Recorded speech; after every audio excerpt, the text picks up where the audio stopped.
Assalamualaikum, apa khabar? Hezri Samsuri daripada Kareta.my. Hari ini kami berada di Air Molek, Melaka. Lebih tepat lagi, di makmal ujian pelanggaran kenderaan milik MyROS. Ini ialah makmal yang pertama seumpamanya di Malaysia dan juga di ASEAN. Dan hari ini kita sama-sama pelajari proses bagaimana ujian itu dilakukan dan kenapa Malaysia berada di persada utama keselamatan kenderaan ASEAN. Jom.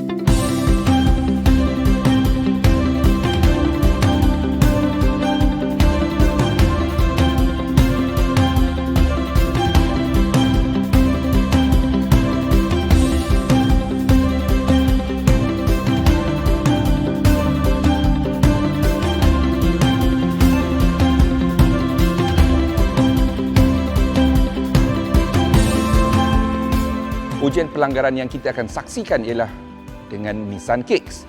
Crossover ini memang tidak dijual di Malaysia, tetapi ini ialah ASEAN NCAP. Jadi, walaupun berada di Malaysia, ujian ini boleh digunakan oleh semua negara ASEAN.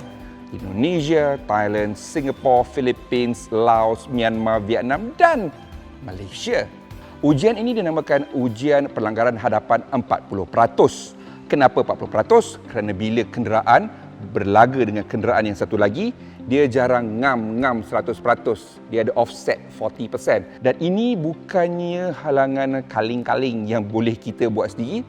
This is to conform with the UNECE R94 regulation. Dia mengikut piawaian antarabangsa yang telah ditetapkan.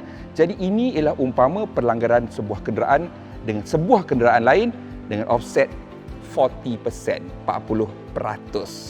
Jadi sekarang ini kita jumpa dengan kawan saya, hobi dia memang melanggar kereta daripada dulu sampai sekarang. Assalamualaikum, nama saya Yahya.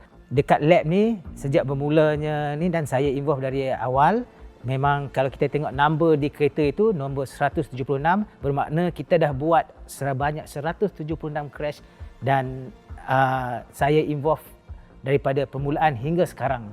Kita ada 8 orang technician dan juga 5 orang jurutera. Semuanya yang paling penting adalah rakyat Malaysia. Masing-masing ada speciality masing-masing sebab kerja-kerjanya memang memerlukan kemahiran yang unik. Ada yang jaga dummy, ada yang jaga kereta, ada yang jaga sistem pelanggaran dan macam-macam yang memastikan pelanggaran ini berjalan dengan lancar. Dan seterusnya yang tidak kurang pentingnya adalah merekod gambar. So, merekod video. Di dalam kenderaan ini kita pasang high speed camera. High speed camera ni dia rekod pada kita panggil 1000 frame per second. So, bayangkan berapa banyaknya dalam masa 1 saat kita ada 1000 keping gambar. Kita tak dapat lihat keadaan pengendara itu dengan naked eye. Sebab dia berlaku di dalam estimation 200 millisecond. So, daripada permulaan pelanggaran hingga akhir pelanggaran adalah di dalam 200 millisecond. So, kita berkelip mata pun 1 saat. So, sebab tu kita perlukan high speed camera. Di dalam makmal kita ini, kita menggunakan 7 buah kamera. 5 buah kamera adalah untuk merekodkan keadaan pelanggaran dari luar dan 2 buah kamera kita pasang di dalam untuk merekodkan pergerakan dummy di dalam kereta. Anggaran sebuah kamera adalah lebih kurang RM100,000 dan kita mempunyai 7 biji dan anggarannya lebih kurang RM700,000. Di samping penggunaan high speed kamera, kita juga menggunakan lampu yang khas, lampu yang special untuk merekodkan penggambaran dalam keadaan high speed. Itu bukan lampu biasa, bukan lampu kalimatan biasa. Bila lampu kalimatan biasa akan berkelip pada kelajuan yang laju. Dan lampu ini anggaran harganya lebih kurang RM40,000 seunit. Dan kita mempunyai 8 unit lampu yang digunakan di dalam makmal ini bagi memastikan kita dapat merakam video yang terang dan jelas. Di dalam penyediaan kenderaan untuk ujian pelanggaran, perkara yang paling penting untuk disediakan di dalam kenderaan adalah pertama, sensor. Itu dummy. Dummy itu di dalam dummy itu dilengkapi sensor. Sensor ini akan mengeluarkan bacaan yang mewakilkan tahap kesederaan penumpang di dalam itu. Di dalam dummy ini ada banyak sensor. Anggaran jumlah sensor adalah sebanyak 96 sensor yang kita pasang untuk mengukur tahap kecederaan penumpang di dalam kenderaan. Semua sensor yang saya sebutkan tadi dipasang di dummy sebab kita nak measure kecederaan dummy, bukan kita nak measure kerosakan kereta. Di sini kita ada 6 buah dummy, 2 dummy adults untuk penggunaan pelanggaran hadapan, 1 dummy adult untuk pelanggaran sisi, 2 dummy kanak-kanak untuk penggunaan pelanggaran hadapan dan pelanggaran sisi, dan 1 yang special dummy, kebanyakan mak-mak di dunia tak ada, adalah dummy untuk pelanggaran motosikal. So kita ada di sini. Dummy yang kita ada di sini, kalau kita tengok dummy adult tu, anggaran harganya lebih kurang 500,000 sebuah. Dan dummy kanak-kanak, nampak dummy kanak-kanak, orang cakap mungkin harga dia murah, tapi sama je harga dia, 500,000 juga sebuah. Dan yang dummy kita special, dummy untuk motosikal, itu harga dia lain. Harga dia lebih kurang 1.3 juta sebuah.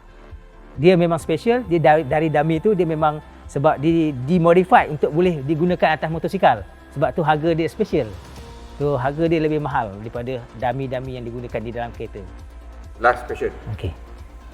Ada orang kata ujian pelanggaran seperti ASEAN NCAP ini cuma menambahkan kos sahaja.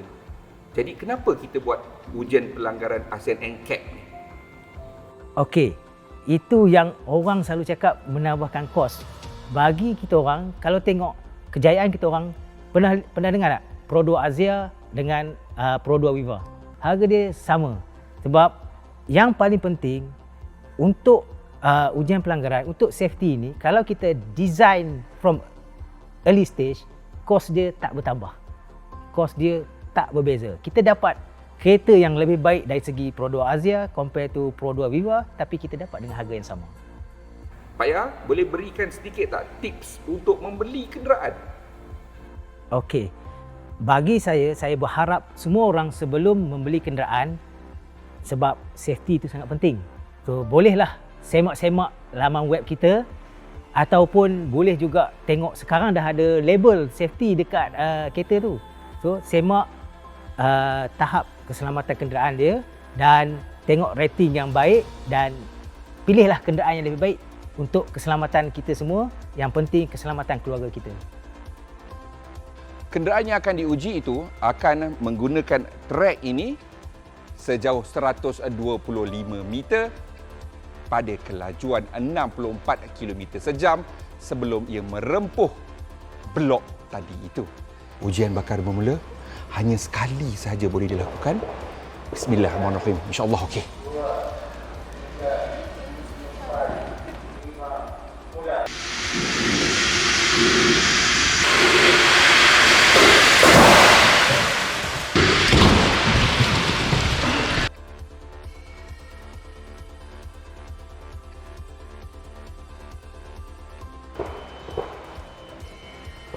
Saya sebenarnya dah banyak kali tengok crash test.